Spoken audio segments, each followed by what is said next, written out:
Hey gang, welcome back to the 30 Days to Real Estate video series. My name's Joe Bell. I'm a real estate investor and I've been in real estate now for about 14 years.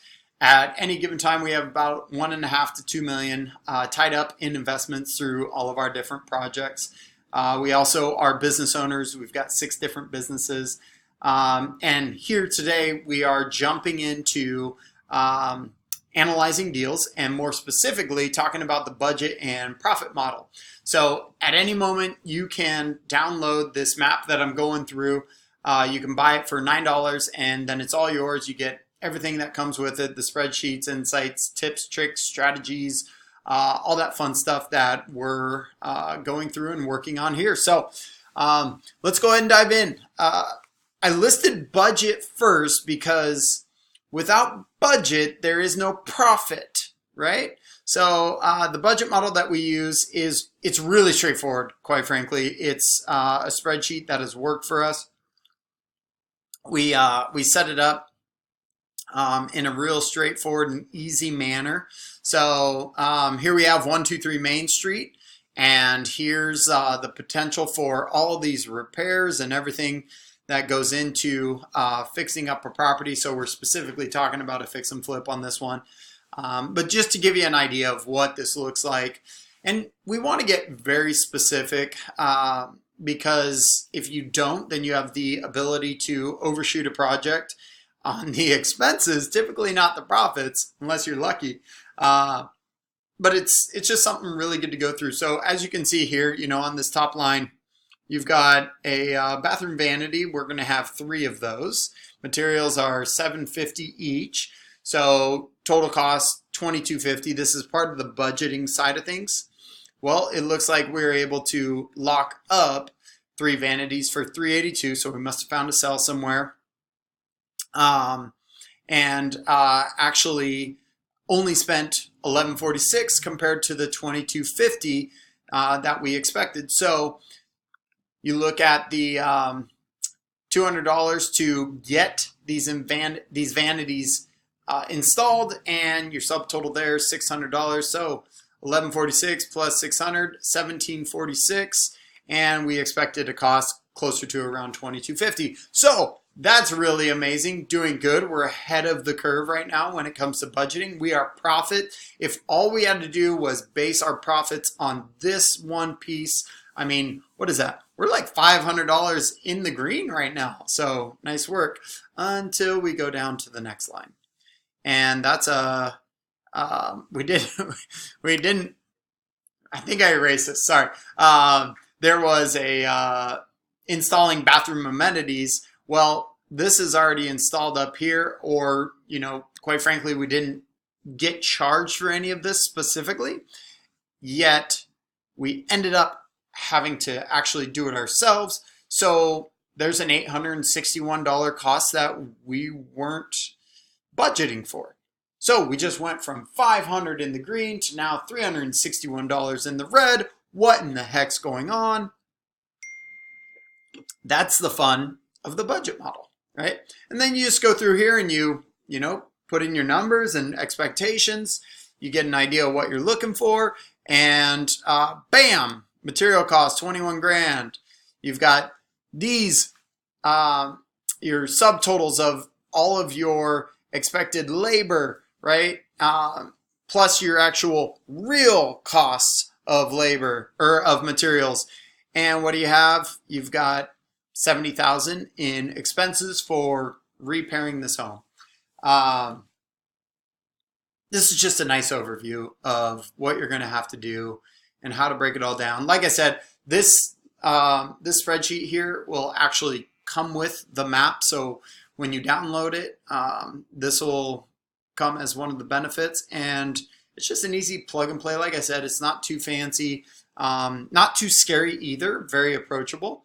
But once you go through and you budget everything out, you feel really good about what you're looking at, right? And you typically won't have this column filled in or your actual. You're just getting an overview of budgets. So then you can come through and you can go, all right, here's what we're expecting for our labor costs, and here's what our material cost is, and right, that gives you the number. So That number then gets translated over to, I like to call this the profit model because typically we're looking at profitability of a project. So again, 123 Main Street. This home is 2,300 square feet. We're looking at a $275,000 purchase price. There's the assessed value, just as an indicator of where the value is that the municipality or government has determined. We're looking at about $1,500 in closing costs. We're going to be closing this out with cash. Otherwise, it'd be a lot more expensive to do so. And the total amount needed is $345,000. That is bringing up this number here for the repairs. So you plug that in with what we have there, and bada bing, that's your total amount needed with repairs included. Here's a breakdown of the different money sources. So whether there's a mortgage company or whether that's Bank of Joe, right? That's end up putting all the cash in, and maybe you have a couple others here to equate to this total money that you're going to need percentage. Let's say you have an interest rate in there. For this example, we utilize an interest rate on this $200,000. Maybe we're coming up with the 75 for repairs. So we look at a payment of $1,250, interest only. Our insurance is broken down 4 months at $585 divided by 12. So that's where we get our total monthly payment that we're looking at. So then we come down here. This is where our budget for the repairs populates into this spreadsheet. And we already accounted for that number up above in that 345. So now, now we're starting to break into what is our ARV, right? We covered after repair value in the previous video. So we're expecting this thing to sell out of $177 a square foot, $425,000 total. And we talked about the fix and flip. So this actually gives us an indication of a fix and hold if we plugged in that 6 months of rental amount as well. Watch this percentage right down at the bottom. So right now we're working off of a 14% return. Watch this percentage when you plug this bad boy in here. This is, I like the fix and holds for a few months because if you remember from the previous video, there's a strategy where you go from short-term gains to long-term gains that helps in keeping money in your pocket. And this is one way to do so. So we went from 14% to 18.57. I mean, man, it just adds an amazing amount to that bottom line. If you can manage to hold that money out longer, right? Because you're not racking up a big hard money amount each month that you are having to pay. So that's just one way to pad that bottom line when you're going through these projects, if you have the ability to, right? So some of the carrying costs, these are real estate expenses, real estate professional, I should say. Here's our interim payments, our utilities for that time, maybe some yard maintenance, if there's any other financing on the repair loans, for grand total $29,000. So $425. If you're getting any refunds back, you've got $15 for the purchase that you paid out, $1,500. Paying off your different sources, and then your big mortgage. This one looks like, oh, there was a 20% payout in a previous example. That's why that's actually $36,000 and not $30,000. Let's go ahead and remove that real quick. So realistically, this would equal $30K. Bam. So we just went from, like, that's $6,000 we just kept in our pocket to go from 14% to 16%. Like, those are crazy numbers, right? So we've got more repayment. We've got the money for the repairs, and then we have the real estate closing fees. So we're looking at, for this project specifically, $48,000, just under $49,000, which absolutely meets our criteria when we're evaluating projects, right? And if you're a percentage person, 16.22%, not a bad return on this project and the money that you spent. So you can go through and you can play with all these numbers. You know, let's say this one here ended up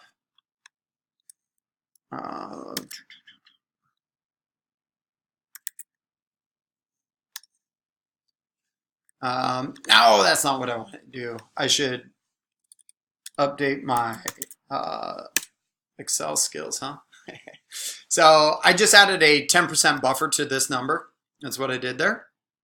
And we went from 16.22 down to 13.57. So you can see where dialing these numbers in, and more specifically, dialing the numbers in over on this repair sheet, are very, very important and valuable to understand what you're working with, right?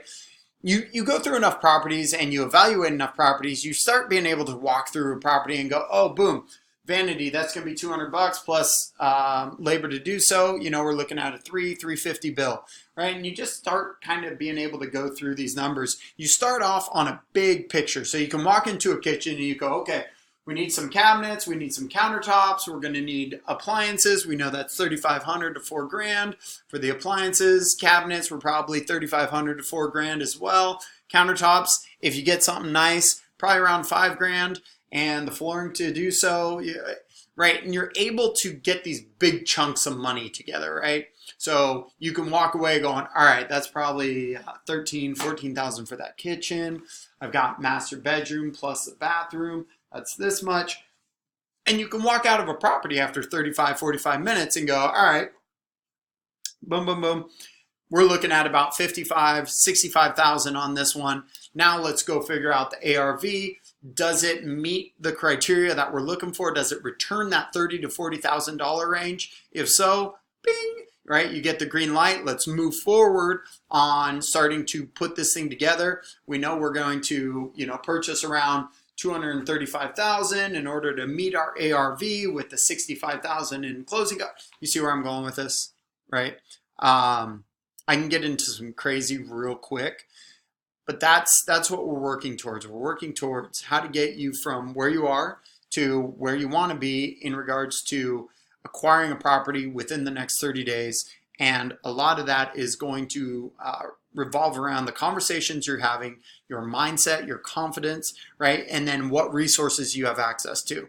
If you can, just those three right there, if you can pull that together, you're well ahead of the game in that regard. We're going through this video and we're going through the mind map so that you can get a real good understanding of how to put these together and how to get a better approach to jumping into this game, right? It's a big undertaking. It can be scary if you don't know what you're doing, right? We have our coaching, we have our mentoring over on the side. If you want somebody to hold your hand through it, there's an application that you can fill out. But realistically, this $9 map that we're going through should have the majority of what you're needing in order to build some confidence and be able to go out and at least start having some conversations with folks to say, hey, I want to get into this real estate game. And, here's what we're looking for. We're looking for $200,000. We're looking to purchase multifamilies. I just made a really big jump. But you get what I'm saying. This is just a nice overview to help build confidence along the way and check the boxes in what you need to know before you really enter in, full force commitment.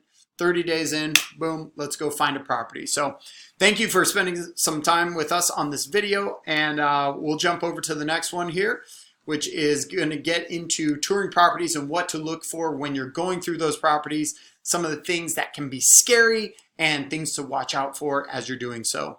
So for now, adios. We'll see you next time.